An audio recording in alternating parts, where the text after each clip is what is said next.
massif pour man test ça rime avec les moyens bu la si kenn nax ça coûte très cher li ñu war a poser mooy c'est bien beau nga ne dañu war a tester ñëpp dañu am moyen c'est la question qu'il faut se poser est-ce que am nañu moyen tester ñëpp te ñi ñuy tester actuellement man bëgguma ñuy wax test massif parce que en fait ñi ngi tourner tout le temps ci autour de personnes contacts yi ak kenn ku dem feebar mais tey doo romb Charles ci biti rek ne ko kaay ma testé la wala Charles amul choix wu yeewu suba rek ne man maa ngi dem testé wu ji et mu am l'attitude boobu donc je pense que il faut ñu def différence bi entre test massif ak test pour man agrandi bu ñu yokk tuuti ci champ wu nit bi nga xam ne moom moo feebar parce que je pense que loolu la ministère de la santé gën a def on tourne tout le temps toujours ci ñi nga xam ne ñoo wër ñi feebar mais du personnalité du sénégalais lambda donc pour man loolu dafa am solo beneen affaire bi pour tëj rek pour ne pas monopoliser la parole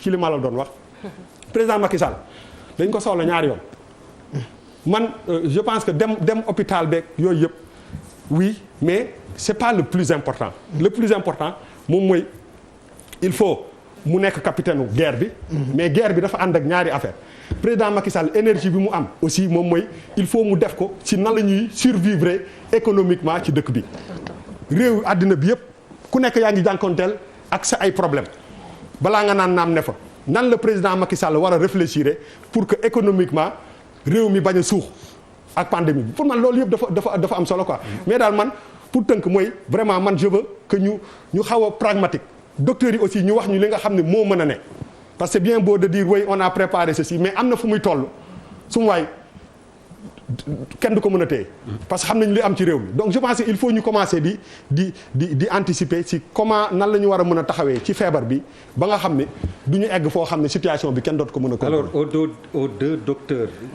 Bouba a fait de la résilience dans son speech je reviens à vous am na ñaari affaire yu mu wala ñett sax yu mu évoqué yu am solo yoo xam ni maa ngi bëggoon rester sur le tableau mais je vous relance de suite dessus il a parlé de coût test massif coût effectivement et je pense que autorités yi dañoo mës a wax ni moom test ñëpp amuñu moyen bi mais l'autre aspect docteur Fallou dinaa la ci interpeller donc sur les tests massifs et le coût beneen bi ma bëgg ngeen tontu junj na ko nee na personnel médical bi ñu ngi commencé saturé sonn nanga sax mais il y a plus grave man j'entends de plus en plus ñu ñuy quarantaine ci personnel médical bi et massivement si ça continue wala ñu ci infecté mais fu ñu jëm docteur donc sur les tests massifs les tests massifs c'est très possible Bouba parce que lu tax bu possible aujourd'hui question de logistique la tey au Sénégal am nga Institut Pasteur mi ngi def ay tests am na capacité entre 500 et 1000 tests par jour soo demee IRSF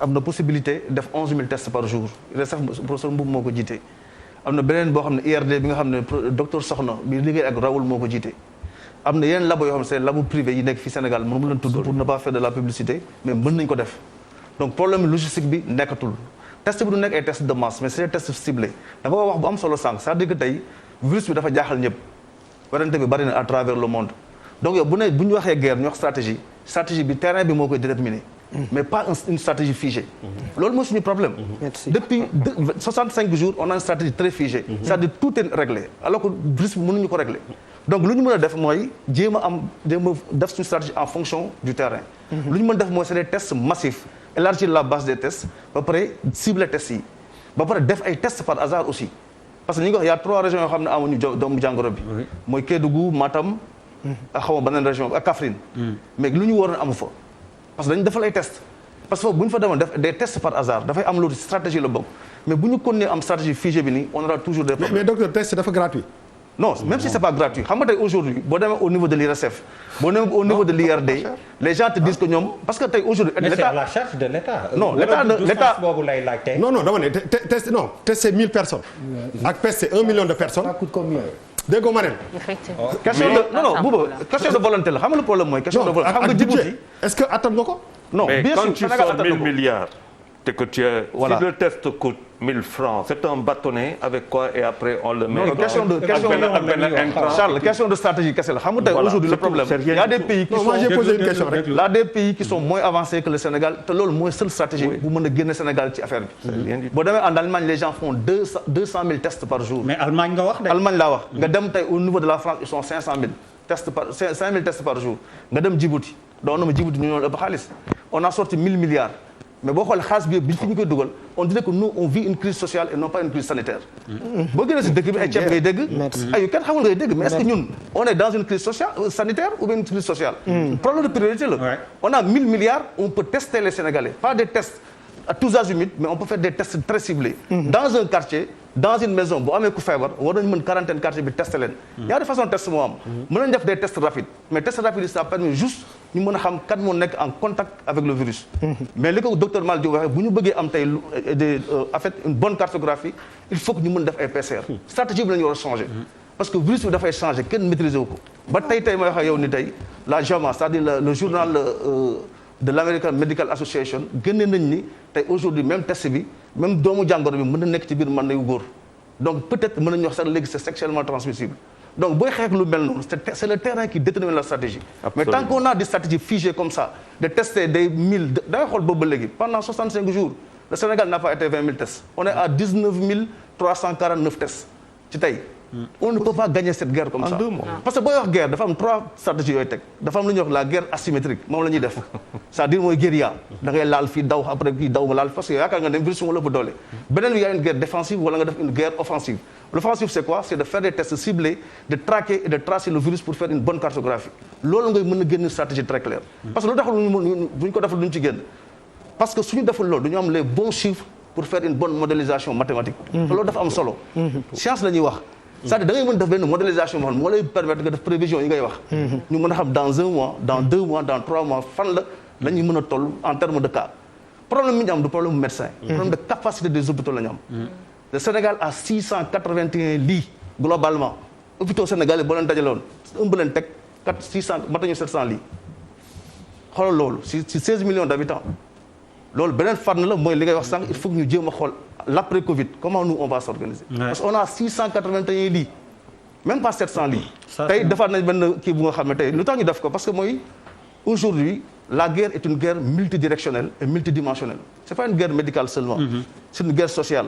ma la wax na sànq peut-être nañ dem ba si une guerre sécuritaire te commencé na. vous voyez que démb à Tordiender et dans les autres villages les gens commencent à se révolter. donc loolu dañ ko war a sóoraale dañ ko war a intégrer waale ci stratégie de lutte. parce que nous sommes dans un pays qui est très pauvre hyper endetté mais qui manque d'objectivité. objectivité bi mooy lan Sénégal amul priorité quoi. nous on peut financer sur tout on a mis 1000 milliards. On parle de tout, on ne parle pas de santé. On ne parle pas de médecine. On ne parle de riz, de savon, de trucs. Qu'est-ce que nous def. Alors que c'est 1000 milliards, si nous orienté pour la santé en matière d'équipement. On n'a que 50 lits chauds au Sénégal. 50. Ça, juróom fukki la lits chauds. Lits chauds mooy fi ñu mën a tey bu feebar demee ba nga xam ne graaw na ñu war la réanimer. foofu la ñuy mën a teg pour defal la réanimation. 50 lañ jàpp 50 lits chauds moo disponible au Sénégal. 681 lits moo fi nekk ñu mën téye ni te 681 450 occupé nañ ko. donc li ci des c'est ce qui a motivé ce changement de stratégie. ñu ne dañu am un extra hospitalier. foofu aussi beneen problème la. parce que on est en train de gaspiller nos forces sur des choses qui n'en valent pas la peine. comme lan. comme par exemple tey di nga jël les personnes qui sont asymptomatiques. Il y a combien de tuberculeux dans nos maisons. est-ce que am tuberculeux dañoo yóbbu ber la. dañuy bàyyi ci kër gi nit ñi dañuy xam nga da nga wax lu am solo sànq mooy l'approche communautaire. maa ngi sonn ko. l'approche communautaire est très dafa am solo parce que tey xeex bi yëpp. dañu xeexul ak sunu culture. dañu def copier-coller. France tëj na ñu tëj. France tëj na ñu tijji. donc loolu mooy suñu problème. parce que tey suñu doon l'approche communautaire xeex bi askan wi da koo moomul. dañuy jóge fa la rek couvre-feu jàpp dóor tëj leen. on n'est pas des animaux ay nit lañ. te le Sénégalais tey boo dàqi dina daw ba dugg ci kër am na kilifa. su kilifaam waxee moom dina ko dégg.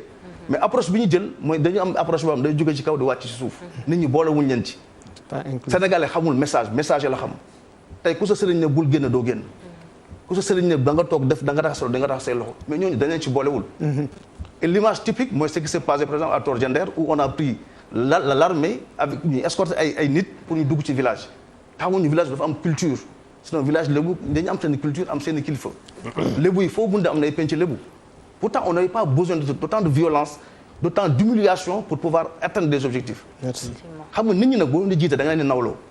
mais boo jiite nit ñi tax nawloowu leen vous allez faire tout le temps des erreurs. ce qui se passe c'est ça. parce que tey culturellement li ngay wax Japon wax ko ci yeneen Vietnam.